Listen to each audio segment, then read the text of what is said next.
انہوں نے کہا کہ یہ دیکھو لگتا ہے یہی ہمارے رب ہے. آسمان پہ دکھلایا، وہ تارے کو دکھلا رہے، بولے لگتا ہے یہ میرے رب ہیں. کیونکہ جب یہ بچپن سے پیدا ہوئے اس وقت سے لے کر کے توحید کی دعوت ہی دے رہے. بت خانے کے اندر ایسا ماحول تھا، وہاں پر باپ جو اپنے ہاتھوں سے بت بنا رہا تھا، وہاں پر پیدائش ولادت وہاں پر ہوئی. گھر سے بے گھر کر دیے گئے. نمرود نے آگ میں ڈالا. بچپن میں بچہ جب ملا جوانی میں، اس کے بعد بچے کو بھی جدا کر دیے. 60 سال کی عمر میں بچہ ملا، جدا کر دیے. امتحانات شروع سے دیتے آئے، توحید کے راستے سے ڈگمگائے نہیں اپنے قدم کو.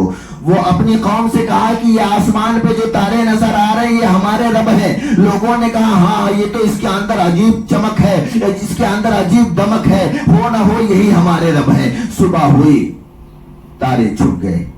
قرآن میں اللہ فرماتا ہے فَلَمَّا جَنَّ عَلَيْهِ اللَّيْلُ رَآ كَوْكَبًا فَلَمَّا جَنَّ عَلَيْهِ اللَّيْلُ رَآ كَوْكَبًا قَالَ هَذَا رَبِّي فَلَمَّا أَفَلَ قَالَ لَا أُحِبُّ الْآفِلِينَ. یہ رب نہیں ہو سکتا جو چھپ جائے، جو غائب ہو جائے، جو ہماری نظروں سے اوجھل ہو جائے. رب تو وہ ہوتا ہے جو ہمیشہ سے ہے، ہمیشہ رہے گا. وہ کبھی فنا ہونے والا نہیں، وہ کبھی ختم ہونے والا نہیں، وہ کبھی چھپنے والا نہیں.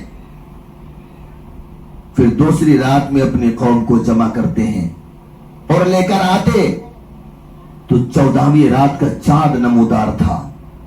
حضرت سیدنا ابراہیم علیہ السلام کہنے لگے یہ رب ہے. کل جو رات میں دیکھے تھے وہ تو چھپ گیا تھا، یہ اس کے اندر زیادہ روشنی ہے، زیادہ چمک اور دمک ہے، یہی رب ہے. سارے قوم کے لوگوں نے کہا ہاں یہ رب ہو سکتا، اس کے اندر تو عجیب کرنیں پھوٹتی اس سے نکلتی ہیں. صبح ہوئی، وہ بھی چاند ڈوب گیا. قرآن میں اللہ فرماتا ہے فلما رأى القمر بازغا قال هذا ربي فلما أفل قال لأكونن من الضالين. قرآن میں اللہ کہتا ہے کہ وہ رب نہیں ہے جو چھپ جائے، وہ رب نہیں جو غائب ہو جائے، وہ رب نہیں جو ختم ہو جائے، فنا ہو جائے. پھر تیسرے دن صبح کے وقت لے کر آتے ہیں اپنی قوم کے لوگوں کو. صبح میں سورج نکلتا ہے، اس کی کرنیں، اس کی شعاعیں پھیلتی ہیں، عجیب منظر ہوتا ہے. انہوں نے کہا رات میں 2 دن سے تو ہم نے دیکھے وہ چھپ گئے، وہ رب نہیں ہو سکتے، ہو نہ ہو یہ رب ہیں. قرآن میں اللہ فرماتا ہے فَلَمَّا رَأَى الشَّمْسَ بَازِغًا قَالَ هَذَا رَبِّي هَذَا أَكْبَرُ.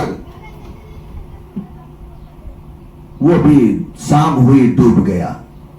رب کبھی ختم نہیں ہوتا، رب کبھی غائب نہیں ہوتا، رب کبھی چھپتا نہیں ہے. یہ بھی چھپ گیا. قرآن میں اللہ فرماتا ہے قُلْ هُوَ اللَّهُ أَحَدٌ اللَّهُ الصَّمَدُ. اللہ اے نبی آپ کہہ دیجئے کہ اللہ ایک ہے، اللہ بے نیاز ہے.